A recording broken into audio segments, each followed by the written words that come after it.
সকলকে স্বাগতম জানাচ্ছি কুকিং ব্লগের আরেকটি রেসিপিতে। পুঁই বিছি, কচুরমুখী, সাথে একটি আলু নিয়েছি।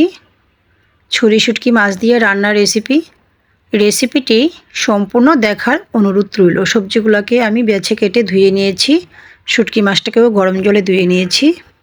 এ পর্যায়ে চলে আসছি মূল রান্নায়। চুলাটা অন করে একটি কড়াই বসিয়ে দিয়ে দিয়েছি পরিমাণ মতো তেল, পরিমাণ মতো রসুন বাটা, পেঁয়াজ বাটা। নাড়াচাড়া করে রসুন পেঁয়াজটা খানিকটা ভেজে নেব।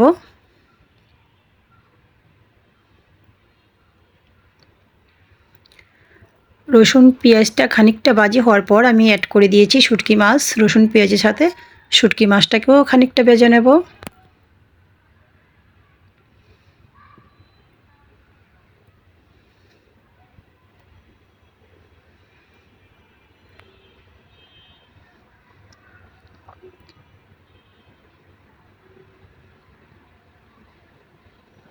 দিয়ে দিয়েছি মশলা কষানোর জন্য জল।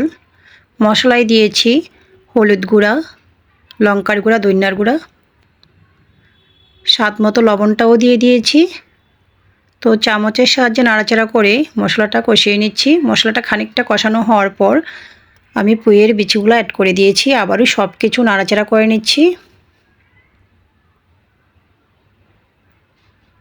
স্বাদ মতো কাঁচা লঙ্কাও দিয়েছি।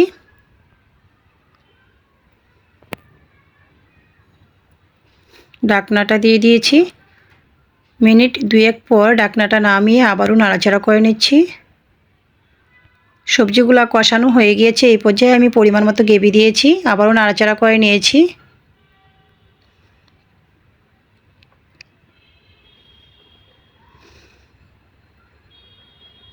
এই পর্যায়ে ঢাকনাটা দিয়ে দিয়েছি। ফিরে আসছি কয়েক মিনিট পর। ঢাকনাটা নামিয়ে নাড়াচাড়া করে নিচ্ছি। আবারও ঢাকনাটা দিয়ে দিয়েছি।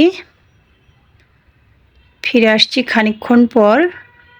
ঢাকনাটা নামিয়ে অ্যাড করে দিয়েছি কুচি করে রাখা ধনিয়া পাতা। আবারও নাড়াচাড়া করে নিয়েছি। আবারও ঢাকনাটা দিয়ে দিয়েছি। তো যারা এখনও পুঁইয়ের বিচি খান না, এভাবে রান্না করে খেয়ে দেখতে পারেন। সত্যিই খেতে অসাধারণ ছিল। তো রান্নাটা রেডি হয়ে গিয়েছে। চুলার আঁচ বন্ধ করে দিয়েছি। রেসিপিটা ভালো লাগলে আমার ফেসবুক পেজটা ফলো এবং ইউটিউব চ্যানেলটা সাবস্ক্রাইব করে সাথেই থাকুন। সকলকে ধন্যবাদ।